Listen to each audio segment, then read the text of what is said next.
Assalamualaikum warahmatullahi wabarakatuh. Nama saya Firel Raihani dari Universitas Yarsi, Fakultas Ekonomi dan Bisnis, Prodi Akuntansi 2019. Jadi di video kali ini saya akan mengerjakan ujian semester ganjil tahun akademik 2020-2021. Atau saya akan mengerjakan UTS Statistik Bisnis 2. Ya, kayak gitu.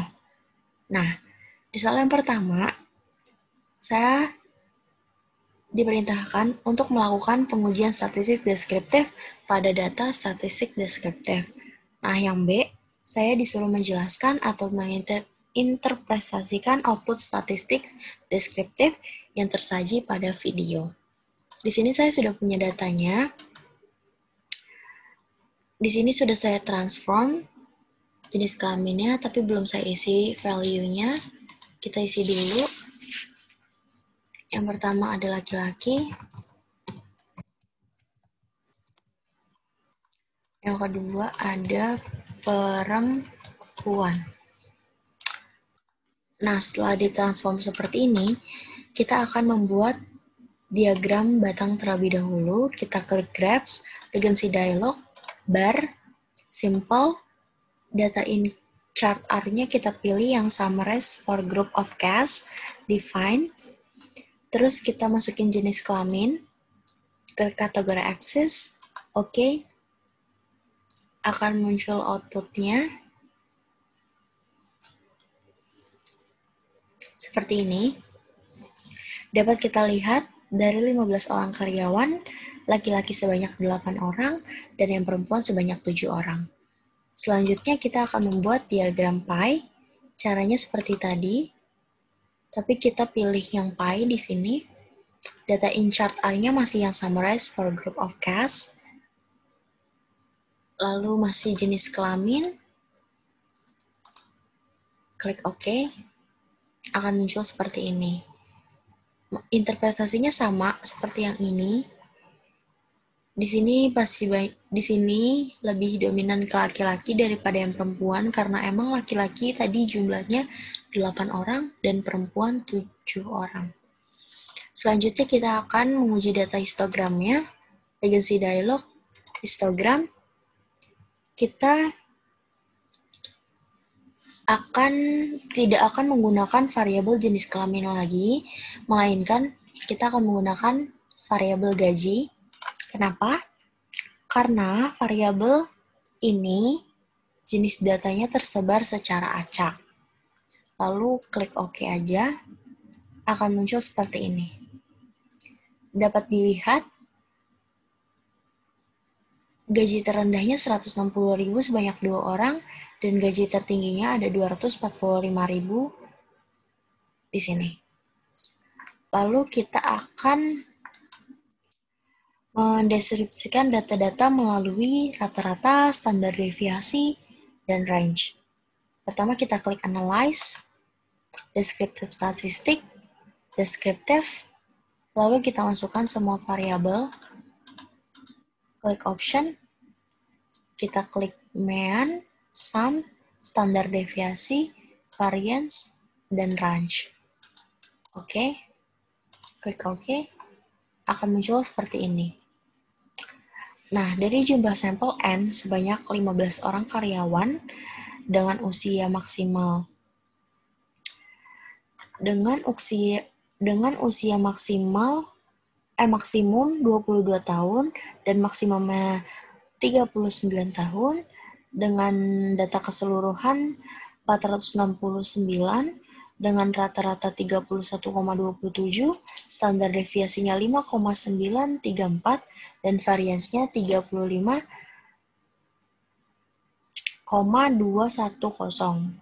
Lalu untuk variabel gaji, dari data karyawan sebanyak 15 orang memiliki range 85.000 dengan nilai minimum gajinya 160.000 dengan nilai maksimum gajinya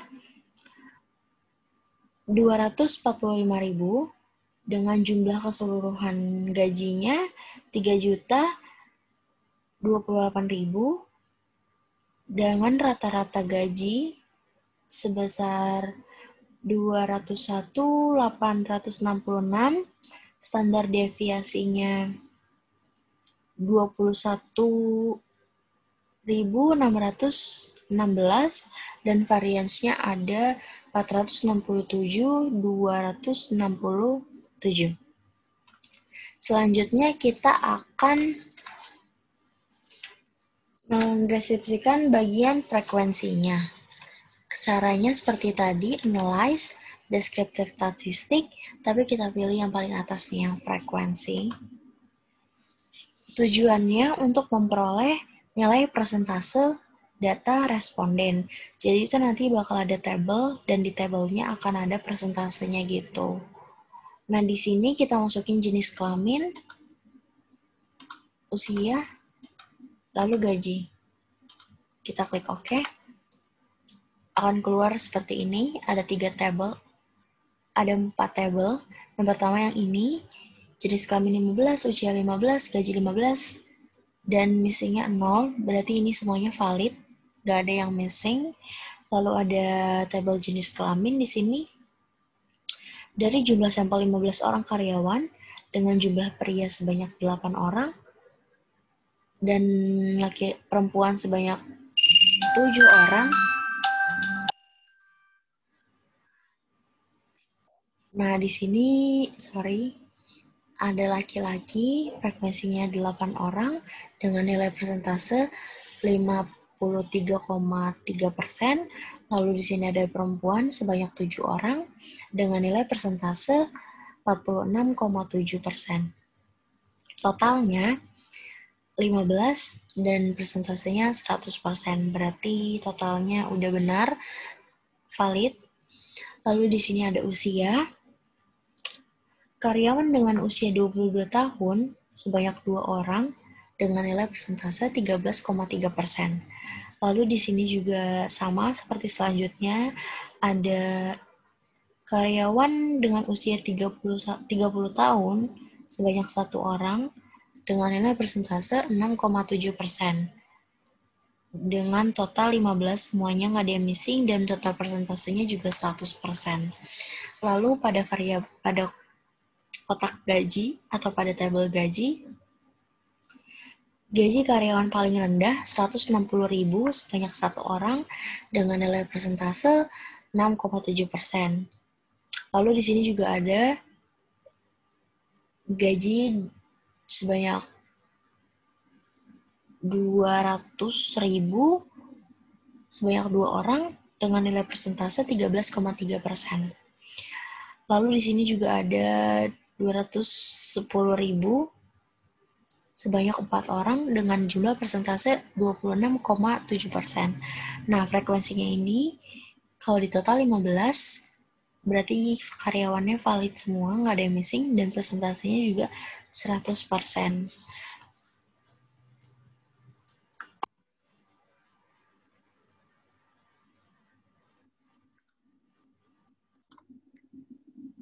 Nah, selanjutnya di sini saya akan menjawab soal nomor 2. Lakukan pengujian kualitas data pada data kuesioner primer dan interpretasikan apakah data tersebut reliable dan valid pada video. Nah, di sini sudah saya masukkan datanya. Datanya seperti ini. Di sini ada kolom nama, gender, kelas. Nah, dan ada B01 sampai dengan B06, M01 sampai dengan M05, dan W01 sampai dengan W07. Apa sih ini? B01 sampai dengan B06 itu merupakan variabel X1, di mana ini adalah kemandirian belajar.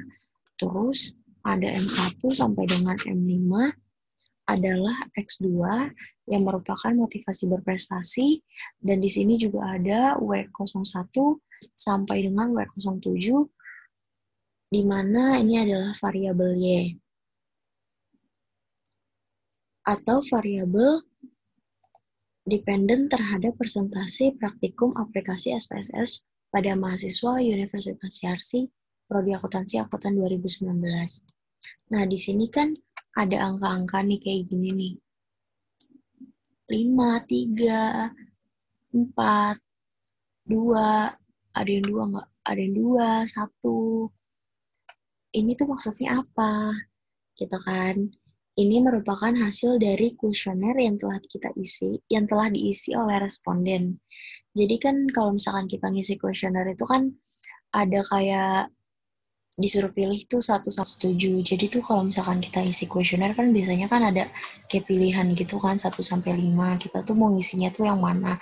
Dan ini adalah jawaban-jawaban para responden kita gitu.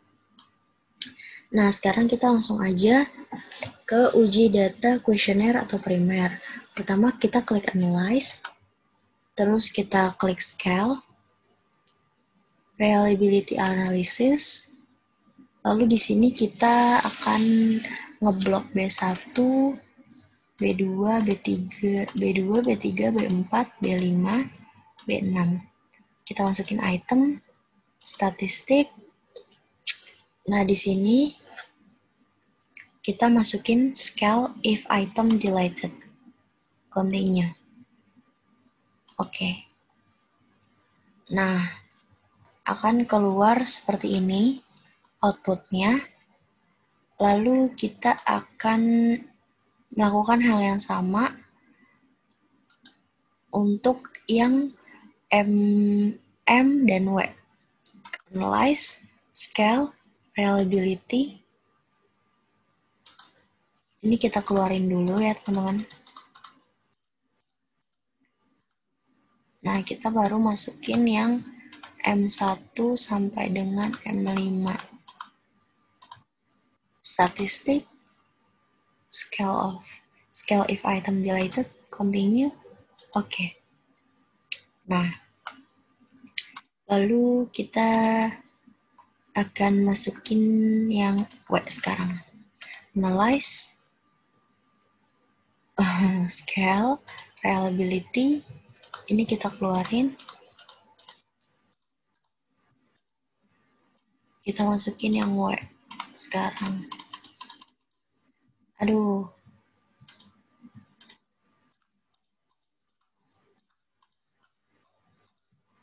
Nah. Statistik, scale if item deleted, continue. Oke. Nah, di sini kita udah dapat output-outputnya nih. Yang dari yang pertama ada ini. Reliability statistik. Di sini kita akan menguji X1, X2 dan variabel Y kan. Udah menguji maksud saya. Di sini kita udah menguji X1, X2 dan variabel Y. Lalu di sini keluar output variabel X1 yaitu B01 sampai dengan B06. Di mana semua datanya valid 171 dengan total persentase 100%. Lalu di sini kita bisa lihat reliability statistiknya. Corn batch alpha-nya itu 0,767. Di mana dia itu lebih besar daripada 0,6. Yang berarti data tersebut valid. Jadi itu reliability corn batch alpha lebih besar dari 0,6, berarti data tersebut valid. Tapi sebaliknya, jika corn batch alpha lebih kecil dari 0,6, berarti data tersebut tidak valid. Berarti kan data ini kan corn batch alpha-nya kan lebih besar daripada 0,6 kan nih. Berarti datanya tuh valid. Nah, di sini juga corrected item total correlation-nya lebih besar daripada 0,3 karena maka dari itu datanya valid teman-teman.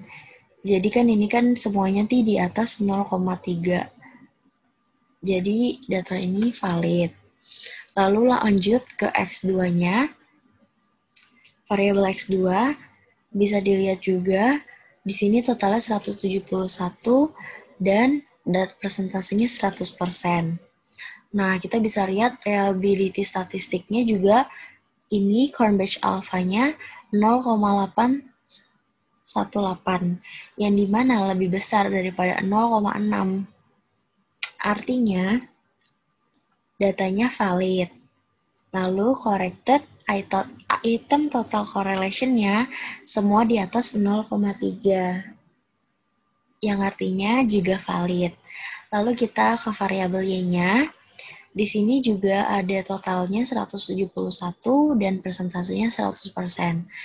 Terus kita bisa lihat reliability statistiknya, corn batch alpha-nya 0,778, di mana lebih besar daripada 0,6, yang artinya datanya juga valid. Lalu di sini juga item total statistik. Corrected item total correlation-nya semua di atas 0,3, yang artinya datanya tuh valid juga, teman-teman. Udah.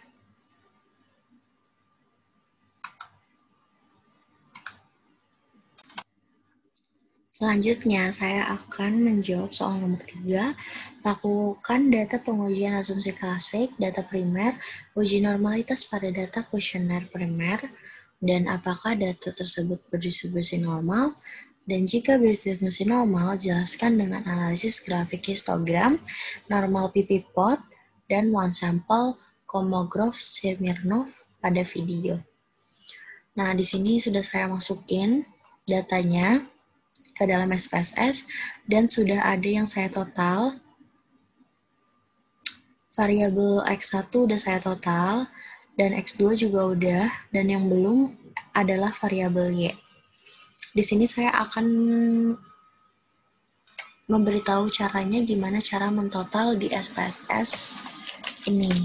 Pertama kita klik transform, compute variable, kita akan memasukkan total W. Kita akan menghitung total W, lalu ininya kita function groupnya kita klik all, lalu function and special variables-nya kita klik sum, kita ke atasin. Nah, ini tanda tanyanya dihapus aja. Langsung kita masukin yang ingin kita total.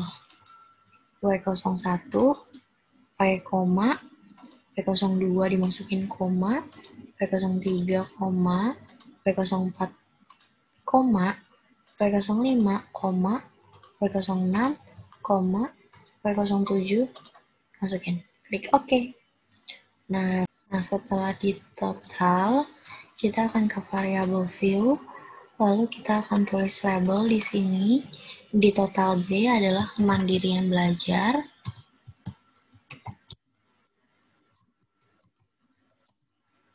Kemandirian belajar.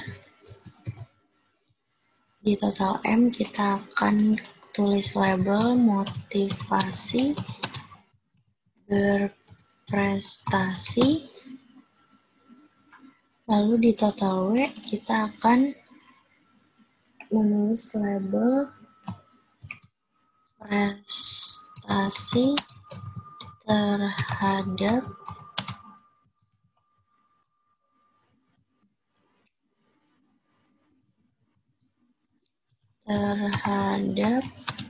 praktikum SPSS.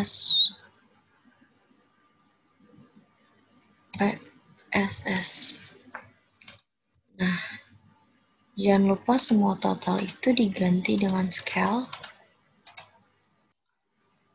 Lalu kita bisa langsung menguji normalitas. Sekarang kita klik analyze, regression, linear. Nah, di dependent kita masukin variabel Y, prestasi terhadap praktikum SPSS, dan di independent kita masukin kemandirian belajar dan motivasi berprestasi. Lalu kita klik plots, kita klik histogram dan normal probability plot, continue, lalu kita klik save, dan di residuals ini kita klik unstandardized. close continue, oke.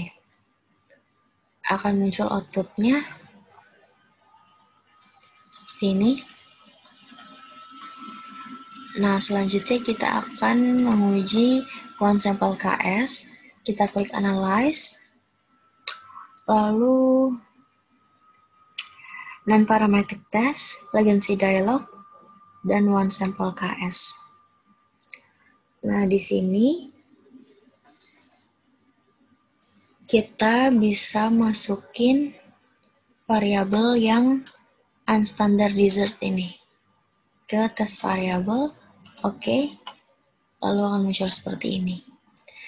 Nah, untuk interpretasinya, di sini kita bisa lihat data histogramnya. Secara kasat mata bisa dilihat normal. Kenapa? Karena garisnya ini terbentuk sempurna dan juga balok-baloknya ini tuh masuk memenuhi garis semua. Pokoknya ini dilihat dari kasat mata aja tuh gambarnya udah bagus, yang berarti tuh normal. Kalau misalkan gambarnya mencong ke kiri, atau turun, atau mencong ke kanan, itu udah pasti nggak normal. Tapi kalau ini tuh gambarnya tuh udah kelihatan banget lah bagus, dan kalau misalkan gambar yang sempurna gini tuh datanya tuh normal. Nah, di sini juga ada normal ppplot, regression, standar, residual. Nah, di sini kan dinyatakan normal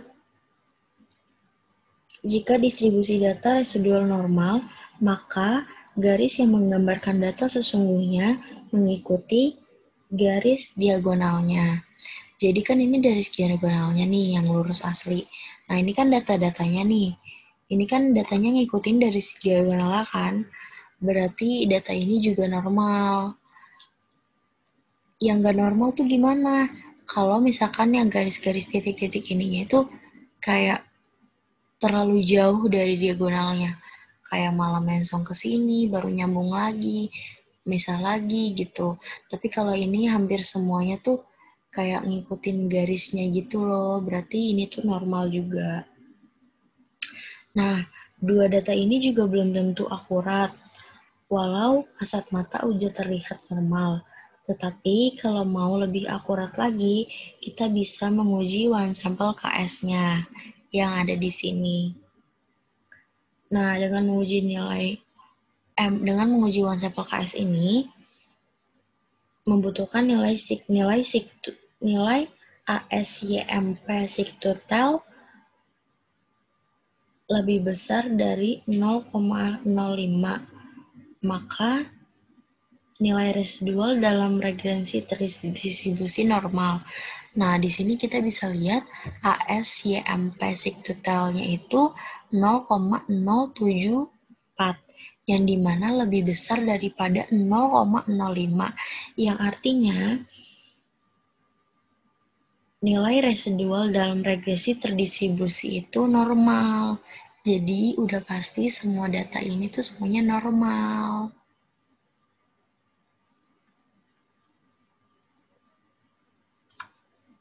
Nah, sekarang saya akan menjawab soal nomor 4, yang A. Saya akan melakukan pengujian one sample t-test dengan test value 55. Pengujian hipotesis H0 sama dengan nilai rata-rata berat badan mahasiswa FEBRC angkatan 2019 sama dengan nilai 55 kg, dan HA sama dengan nilai rata-rata berat badan mahasiswa FEBRC angkatan 2019 tidak sama dengan nilai 55 kg. Maka hipotesis yang terbukti adalah dan melakukan pengujian Precial uji T menggunakan T hitung dan T tabel. Maka hipotesis terbukti adalah, jadi nanti saya akan melakukan dua pengujian. Nah, selanjutnya kita langsung ke SPSS-nya aja. Di sini saya udah masukin datanya, yaitu adalah data berat badan. Pertama, kita klik Analyze, kita langsung mulai aja ujinya. Terus ke Compare Means. Compare Means, lalu kita ke One Sample t-test. Nah, ditunggu sebentar.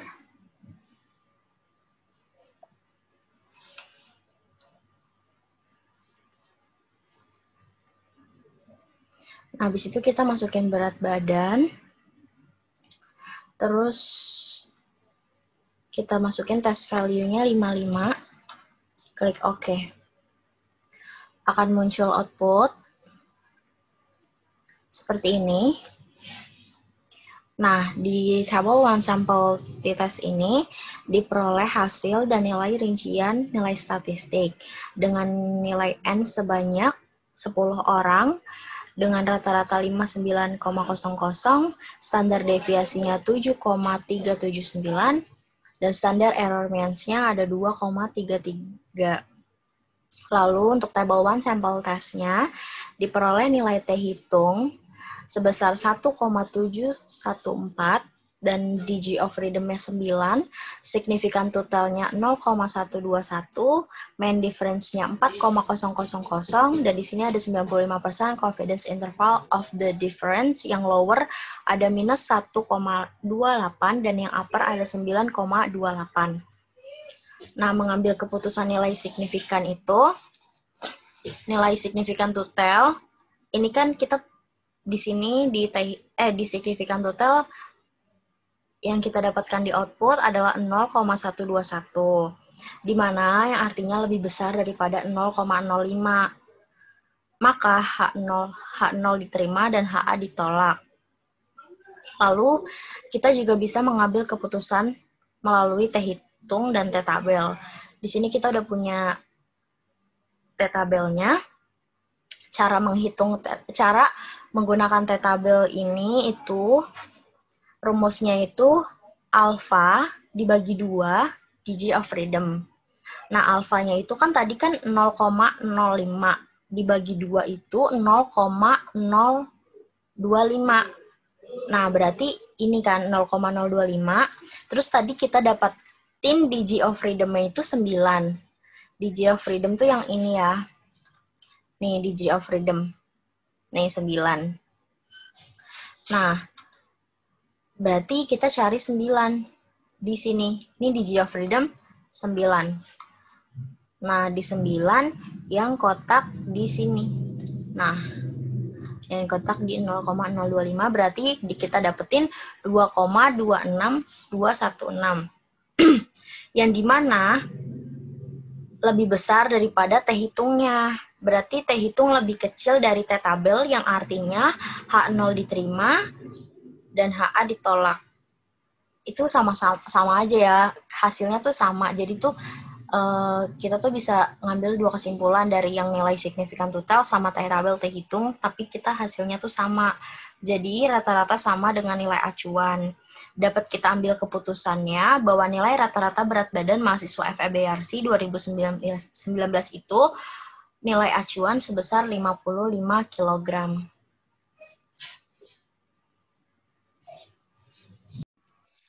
Nah, untuk soal yang B, lakukan pengujian two sample t-test, independent t-test. Pengujian hipotesis H0, kedua kelompok memiliki rata-rata hasil belajar yang sama antara kelompok 1, kelas A, dan kelompok 2, kelas B. Lalu, juga HA, kedua kelompok memiliki rata-rata hasil belajar yang berbeda antara kelompok 1 dan kelompok 2. Maka hipotesis yang terbukti adalah, nanti kita uji ya, lakukan pengujian parsial uji T dengan menggunakan T hitung dan T tabel. Maka hipotesis yang terbukti adalah, oke, kita sekarang langsung aja ke SPSS-nya. Kebetulan di sini sudah saya masukin datanya dan sudah saya transform. Type-nya udah saya ubah jadi numerik dan value-nya udah saya isi agar bisa dibaca oleh SPSS-nya. Kalau yang belum tahu caranya, ngubahnya tuh ditransform, terus record into some variable, lalu masukin kelompok dan klik ini. Nah, nanti itu yang di value-nya itu bisa diisi 1 tidak menggunakan Excel, 2 menggunakan Excel gitu. Nah, sekarang kita langsung aja untuk pengujian uji independent t-test. Kita klik Analyze, Compare Means,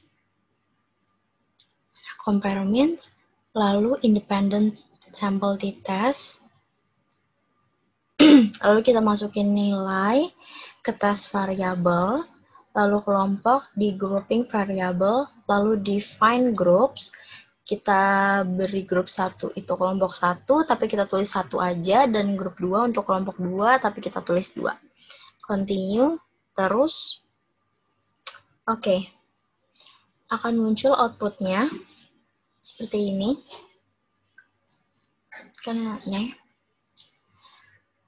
jumlah kelompok ada di sini ada kelompok tidak menggunakan Excel dan menggunakan Excel, lalu di sini ada jumlahnya, meannya, standar deviasi, dan standar error means.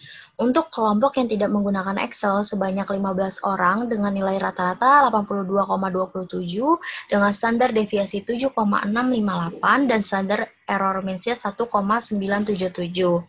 Lalu di sini ada kelompok yang yang menggunakan Excel dengan jumlah keseluruhannya 15 orang, meannya 88,60 dan standar deviation-nya ada 6,663 dan standar error means-nya 1,720.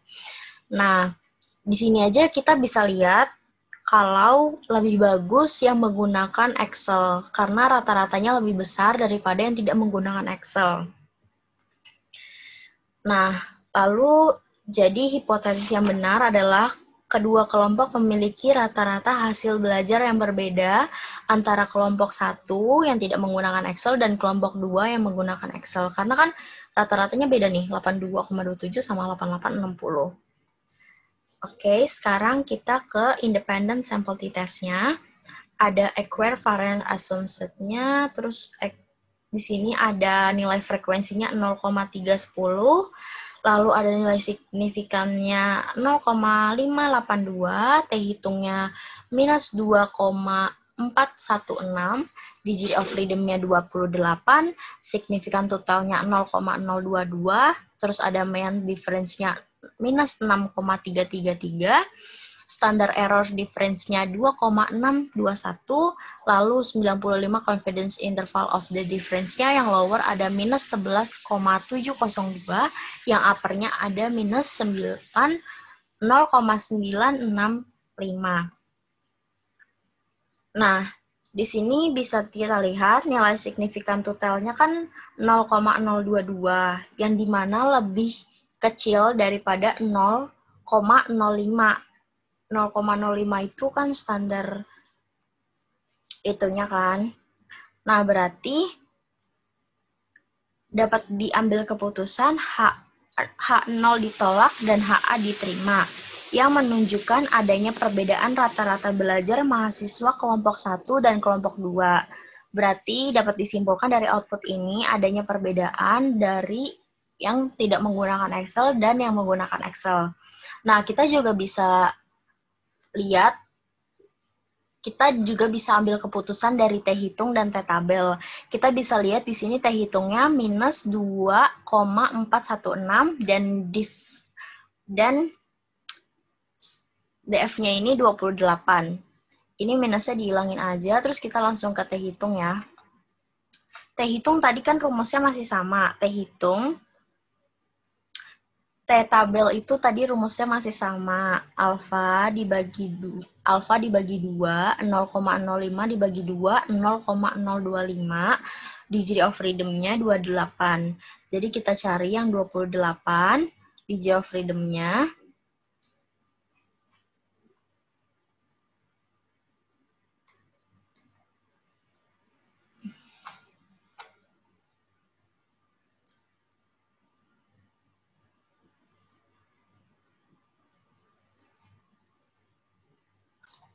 Nah, di sini kita bisa cari yang 28 di kolom yang 0,025.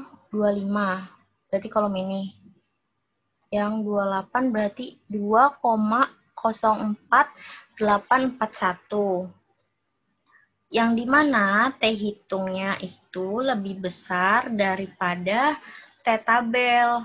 Kan tadi t-hitungnya kita dapat minus 2416. Dan ini kan t-tabelnya 2,04841. Berarti kan lebih kecil ya daripada t-hitung. Berarti dapat diambil keputusan, maka H0 ditolak dan HA diterima, yang berarti adanya perbedaan rata-rata antara kelompok 1 dan kelompok 2. Nah, sekarang saya akan menjawab yang C. Lakukan pengujian untuk sampel t-test. Period t-test. Pengujiannya hipotesis H0 tidak ada perbedaan rata-rata berat badan sukarelawan mahasiswa Yarsi dari sebelum diberi obat dengan sesudah diberi obat, dan HA adanya perbedaan rata-rata berat badan sukarelawan mahasiswa Yarsi dari sebelum diberi obat dengan sesudah diberi obat. Maka hipotesis yang terbukti adalah dan lakukan pengujian parsial uji T dengan menggunakan nilai T hitung dan T tabel. Maka hipotesis yang terbukti adalah, oke, sekarang kita langsung aja ke SPSS-nya. Di sini saya udah masukin datanya, ada data sebelum dan data ada data berat badan sebelum dan data berat badan sesudah minum obatnya. Lalu yang pertama kita lakukan adalah klik analyze, kita ke compare means, lalu kita pilih yang period sample t-test. Nah, di variabel 1 kita isi berat badan sebelum, dan di variabel 2 kita isi berat badan sesudah. Lalu kita klik OK. Akan keluar output seperti ini. Yang pertama, kita diperlihatkan ringkasan hasil statistik deskriptif kedua sampel yang diketahui, yaitu berat badan sebelum dan berat badan sesudah.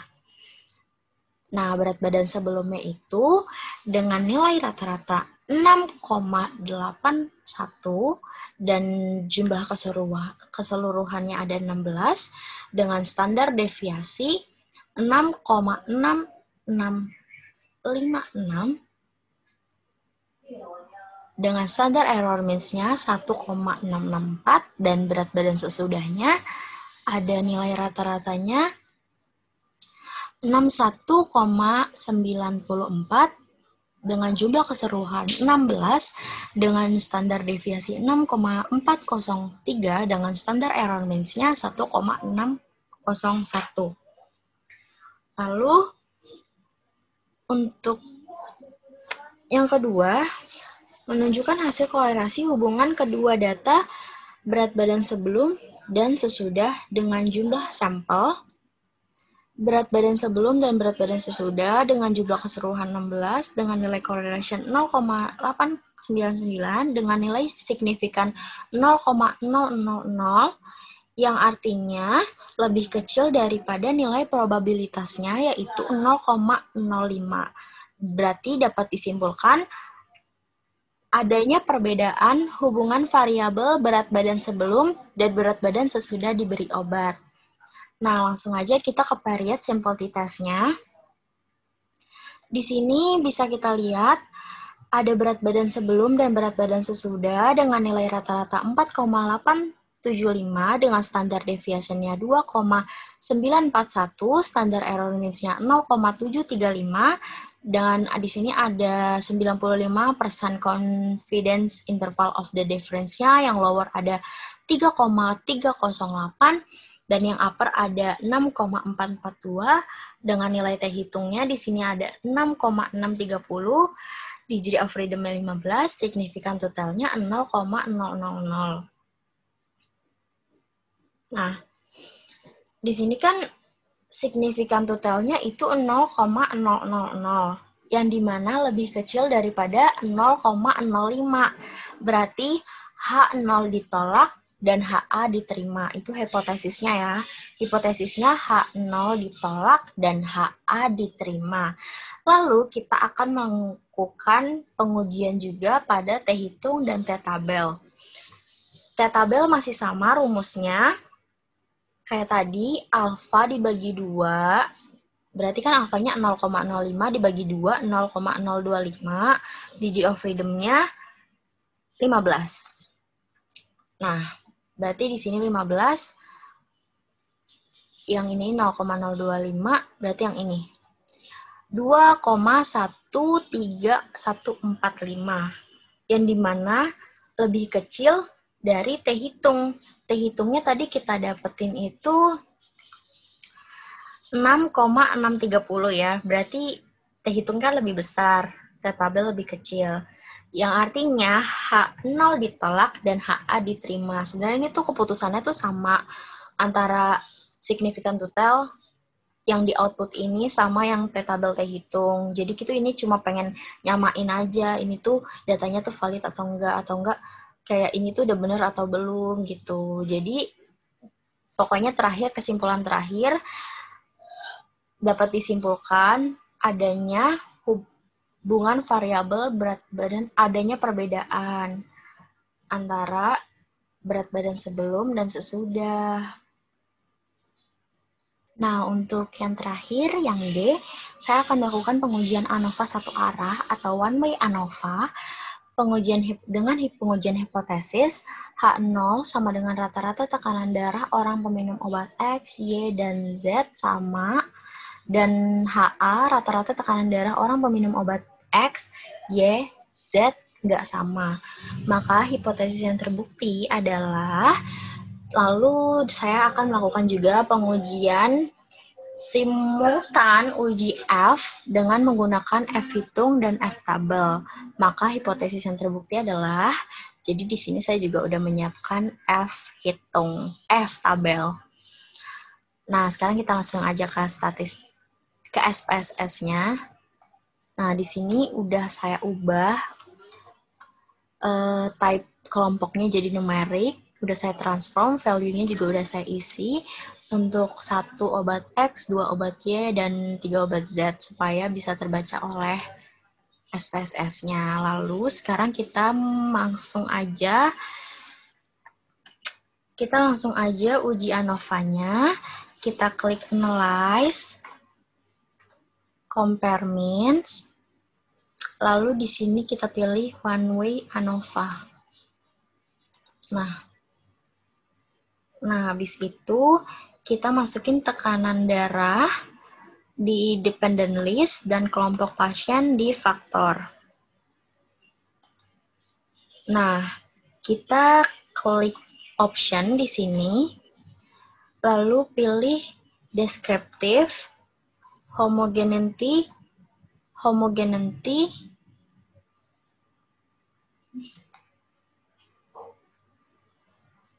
and continue. Lalu di sini kita juga akan memilih post hoc, klik Bonferroni, sama 2K. Lalu signifikan levelnya 0,05 ya. Oke. Nah, di sini sudah keluar outputnya. Bisa dilihat di tabel deskriptif. Itu ada peminum obat X, obat Y, dan obat Z. Nah, untuk peminum obat X, dengan jumlah keseluruhan 7 orang, dengan nilai rata-rata 125, dan nilai tekanan darah paling rendahnya ada 110, dan tekanan darah paling tingginya 140. Terus untuk peminum obat Y, dengan jumlah 7 orang, dengan nilai rata-rata 125, dan nilai tekanan darah paling rendahnya 105, dan tekanan darah paling tinggi 140, lalu ada peminum obat Z sebanyak 7 orang dengan nilai rata-rata 152,14 dengan tekanan darah paling rendahnya 130 dan tekanan paling tingginya 175. Nah, di sini kita bisa lihat kalau meannya rata-ratanya peminum obat X dan peminum obat Y itu sama, berarti menunjukkan tidak ada perbedaan di antara keduanya. Atau apa?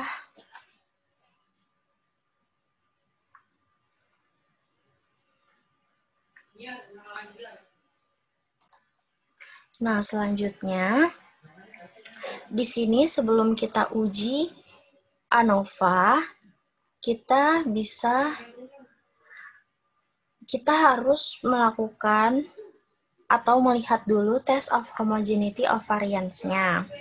Kita bisa lihat sama nggak sih pengujiannya itu dilakukan dengan membandingkan nilai signifikasi.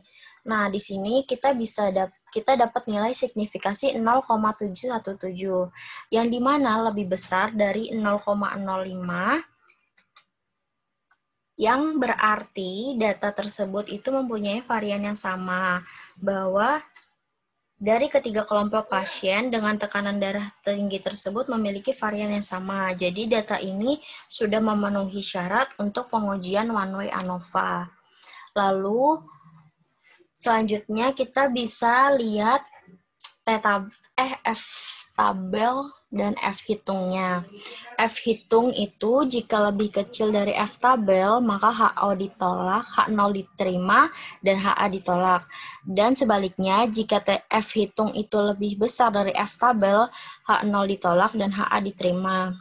Di sini kita bisa lihat kan, nilai signifikasinya. Kita bisa lihat nilai signifikasi di sini 0,001, yang dimana dapat disimpulkan 0,001 itu lebih kecil daripada 0,05. Berarti H0 ditolak dan HA diterima.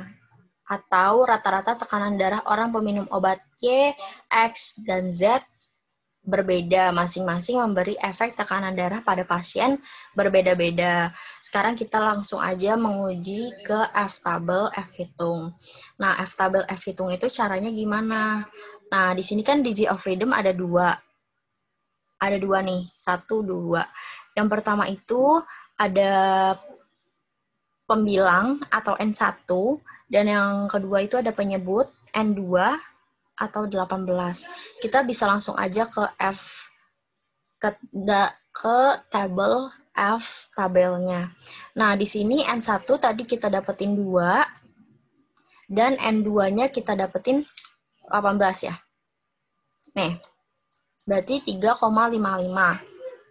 Yang dimana lebih kecil dari F hitung. Tadi kita dapat F hitung itu 10,005. Yang artinya HA diterima dan HO ditolak. Nah, berarti masing-masing peminum obat Y, obat X, dan obat Z itu beda-beda, memberi efek tekanan darah pada pasien yang berbeda. Langsung kita ke post hoc test-nya. Post hoc test itu digunakan untuk mengetahui variabel mana yang memiliki perbedaan yang signifikan. Caranya, kita bisa lihat ada bintangnya nih. Ada bintang pada kolom mean difference yang menunjukkan adanya perbedaan mean yang signifikan atau perbedaan rata-rata yang signifikan. Nah, di sini itu ada 2K dan ada Bonferroni. 2K itu adalah pengujian pembandingan jamak untuk menentukan apakah dua rata-rata atau lebih berbeda secara signifikan dalam jumlah analisis varian pengujian pembandingan, yaitu menggunakan nilai signifikasi pada nilai signifikan dengan nilai signifikan yang digunakan oleh SPSS, yaitu 0,05. Dan ada Bonferroni. Bonferroni adalah pengujian yang dilakukan untuk menganalisis sampel yang sama atau berbeda pada setiap perlakuan dengan membuat perbedaan antara perlakuan. Nah, jadi di sini kita bisa membandingkan caranya itu kita bisa interpretasikan obat X, peminum obat X dengan obat Y.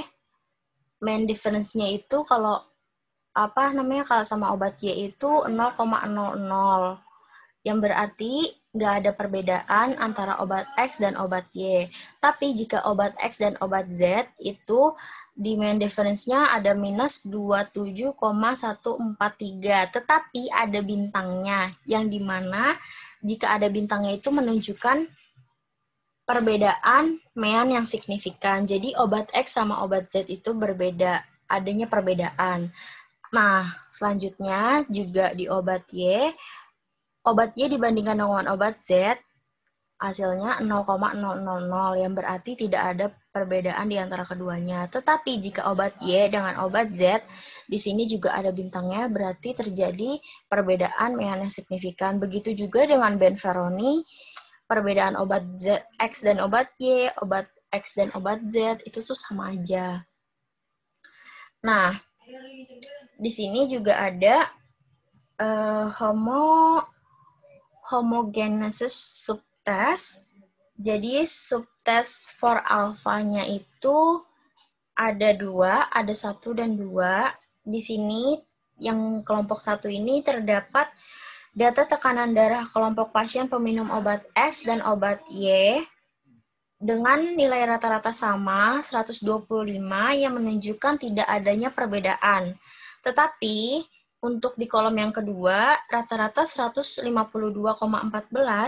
yang menyatakan adanya perbedaan dengan peminum obat X dan obat Y. Berarti itu obat Z itu menunjukkan adanya perbedaan antara peminum obat X dan peminum obat Y. Tetapi obat X dan obat Y itu nggak ada perbedaan. Jadi segitu aja video saya hari ini. Soalnya soal UTS saya udah terjawab semua. Kurang lebihnya mohon maaf. Wabillahi taufiq wal hidayah. Wassalamualaikum warahmatullahi wabarakatuh.